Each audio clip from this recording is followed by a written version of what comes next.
So we are talking about prime numbers set based on prime numbers. So let's take a look at what they are saying. There are totally 25 prime numbers between 1 and 100.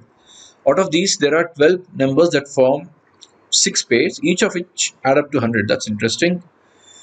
These 12 prime numbers are to be arranged in a 4 by 3 grid with 4 rows and 3 columns such that the following conditions are met. So let's first take a look at the prime numbers. So let me write down the prime numbers very quickly. So what are my prime numbers?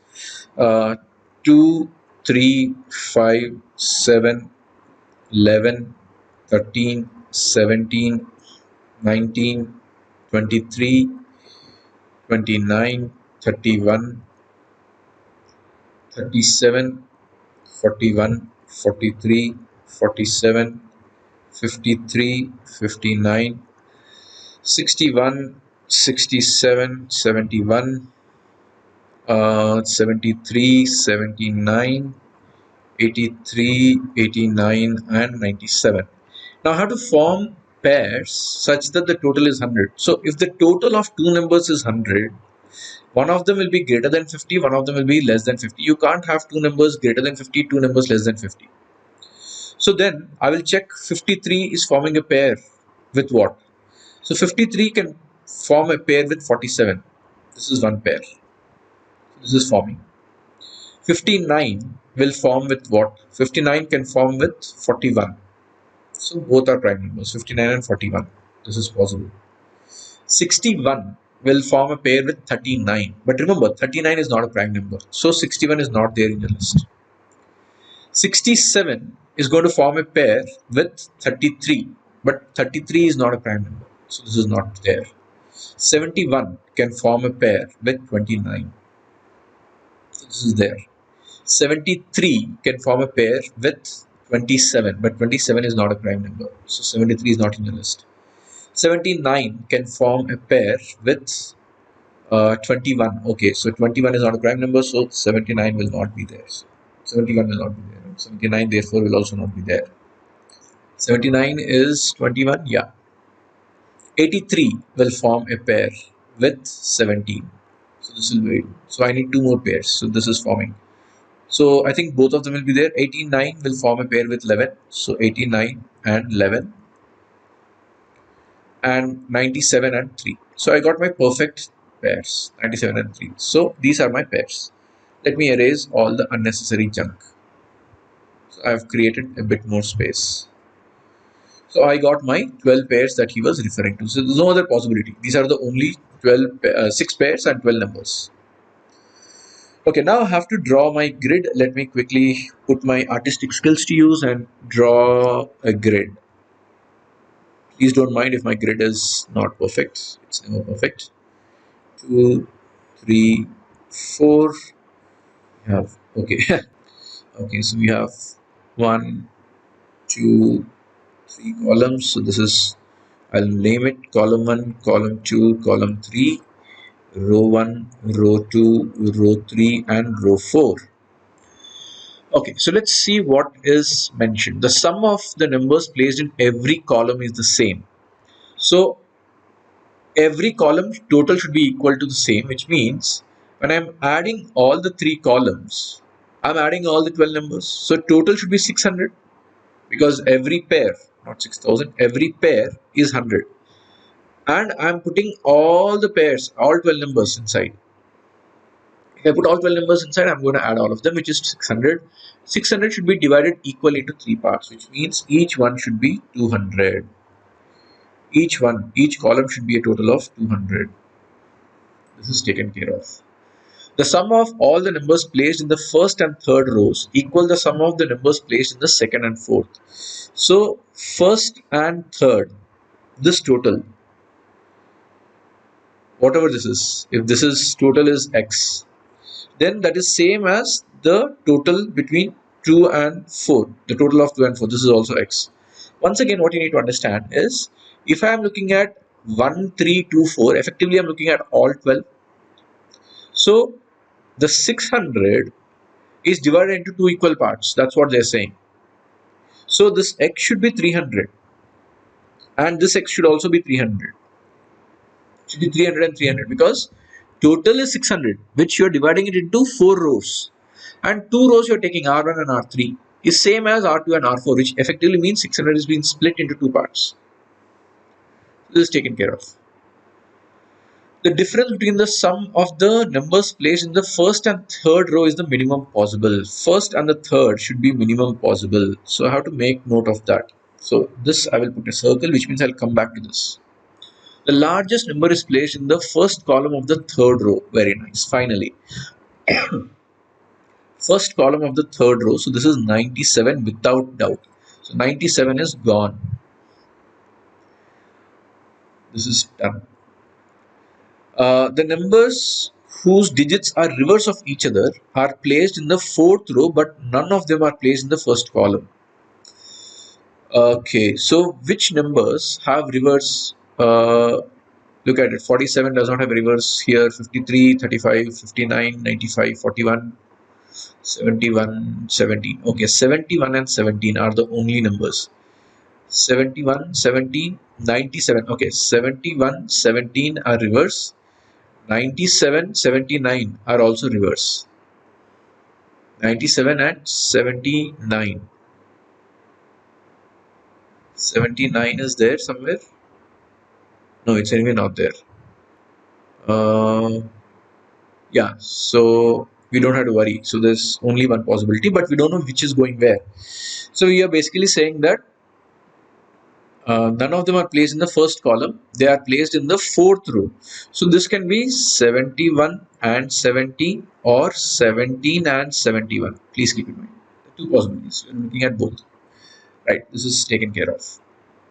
The sum of the numbers placed in the second and fourth rows are in the ratio 11:9. That's very nice. So this total is 300 and the ratio is 11:9, which means 300 should be split by 20 into 9 and 300 by 20 into 11. These are the values. So 15 11s are 165 respectively. So this total should be 165. This total should be 130. What is that? 135. Now we already know it doesn't matter what is the order, the total of 17 and 71 in the row will happen.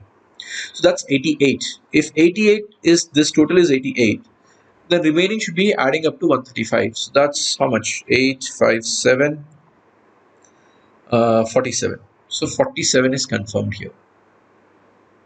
This is also taken care of. Now let's, okay, so we have one information which we did not use, but let's see what else can we look at. 97 is here. Okay, so now I need this total to be 200.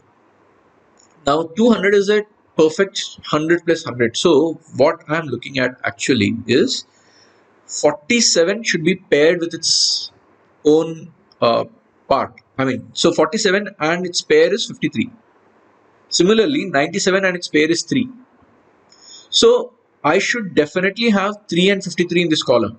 In the column 1, I should have 3 and 53. But the question is, where should I have it? Where should I have it? That's the question. Okay.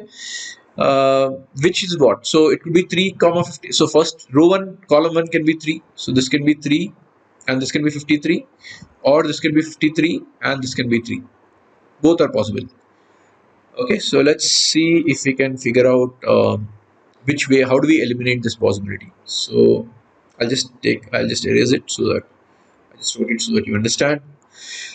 All right. Actually, this question is not so simple. Yeah, it looks that it's a bit complicated. It requires a little bit of thinking. But anyway, let's continue our journey. The second thing that you also need to understand is 97. So this total should add up to 300. We already saw that. Now, if these fourth column 1 is adding up to 200, if the column 1 is adding up to 200, where 97 should be adding up with its pair. So so now the question is where to place 3. Now you might think that because R1 and R3 difference should be minimum, we'll put 3 here and 53 here, but that's actually a problem. The reason is, I'll put a circle so that it is not confirmed. Now the reason why this is a problem is, see, 97 should be pairing with its counterpart to give you perfect 200, which 3 will be and doing it here. 97 plus 3 is happening. But if you're looking at these two rows, that should also add up to 300, which also means that 97 should be pairing with its counterpart in these two rows also. But there is only one counterpart of 97, which is 3. So 3 should be present in a place such that in the column 1 also it is getting added to 97. In rows 1 and 3 also it is getting added. So 3 should be in a place which is common to row 1 or row 2, and it should be common to C1. So which cell is it where column 1 and row 1 are intersecting? That should be the position of 3, which means column 1 and row 1 are intersecting only in the first cell. That is the reason why 3 will not be here. That is the reason why this should be 3 and this should be 53. So the logic, I hope you got it. 97 is adding up with 3.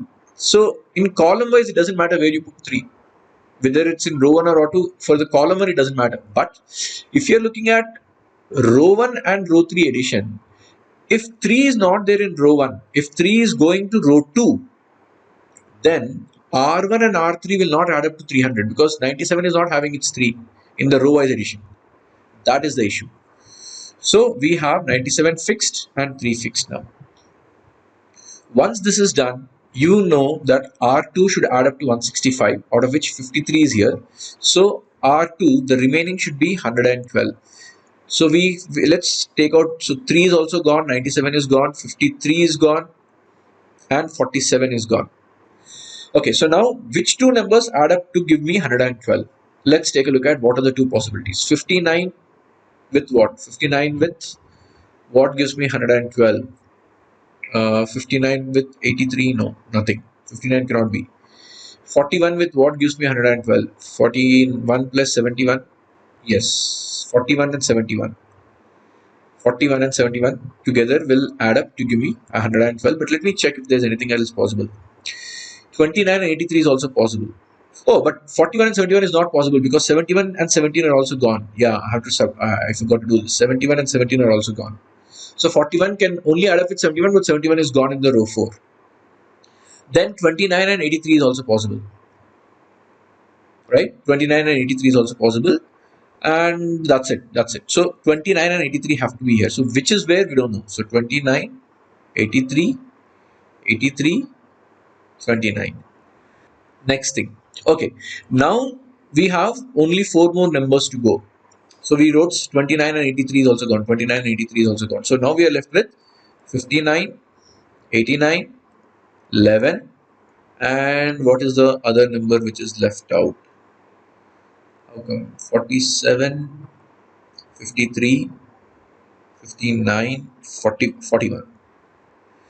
Now, if 71 and 17 are here, in the column 2 and column 3, we should have their counterparts because they are adding up to perfect 200. So, 71 counterpart is 29.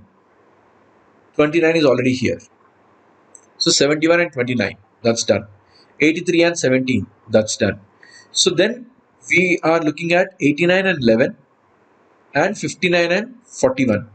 But where should be what? Now please look at it. They are saying that R1, R3 should be the least difference possible. But 97 and 3 are already gone. So we have no choice about 97 and 3. Which means we have to keep this high and this should be low. Because we want the differences to be least, as low as possible. But already 3 is so low that I will balance it by putting high numbers here. So if I have to put high numbers here, then the possibilities will turn out to be like this. I will put 89 and therefore 11 here, or if 89 and then 59 and its counterpart 41 here, or it can be 59 and 89, but 89 and 59 should be the top only, and this will be 41 and 11. So this is the entire structure that we have. So now let's go ahead and solve the question. Okay, so this is the structure that we have. For how many columns is it possible to uniquely determine all the 4 numbers placed in it? We have it possible only for 1, which is your column number 1. You could not confirm for column 2 and column 3, so only for 1 column. Okay, in fact, this option is redundant. There are only 3 columns. Okay. For how many rows is it possible to uniquely determine all the 3 numbers placed in it? Uniquely determine all the 3 numbers. Now you can see that none of the rows we can exactly say what number is going where. Yeah, we can say what are the 3 numbers in it, but uniquely means we should know the place position exactly. So answer is none. So option A. If 29 is placed in the third column, so if this is 29, therefore this is 83. If 83 is here, then 17 is here and 71 will be here. This is confirmed. What best can be concluded for the number placed in the second column and third row? So second column and third row. We don't have any clarity on 11, 41. So if second row is fixed, then fourth row will get affected. So they are both linked, but 3 is not touched by it. So still it will remain 11 or 41. So we can't say anything about it. So that's your answer. Option A. If 89 is placed in the second column of the first row, so 89 is placed in the second column of the first row. So this is 89, which means here it is 59. Therefore, this should be 41 and this should be 11. Which number is placed in the third column, third row? Third column, third row will be 41. This is your 41. So that's your answer. Which number is placed in the first column of the fourth row? First column, fourth row. This is clearly 47. There is no ambiguity. We can get the answer.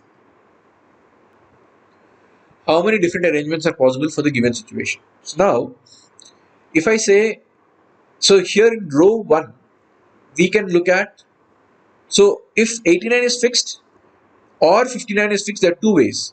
If I fix 89, automatically my 3 gets fixed. I don't have anything to do with 3 now. If I fix 1, automatically 3 is there because 81 is linked to 11. 59 is linked to 41. So if I fix 89, this has to become 11. So there is no playing around with row 3 if I am fixing row 1. So row 1 can be fixed in 2 ways. Similarly, row 2 and 4 are linked. So 83 or 29, 2 ways. But once I fix 83, then 17 will get fixed. I don't have a choice. So row 2, so row 1 can be fixed in 2 ways. Row 2 can be fixed in 2 ways. Once row 1 is fixed, row 3 has only 1 way. There's no other choice. Similarly, once row 2 is fixed, row 3 has got only 1 way. There's no other choice. So total number of ways is 2 into 2, which is 4 ways. So there are 4 possibilities. So that brings us to the end of the paper. This is a very nice DILR section. In fact, if you would have got anywhere between 10 questions to 12 questions attempts with about 8 corrects, it's 8 to 9 corrects. It's a well done job, well done. Thank you guys. See you in the next one.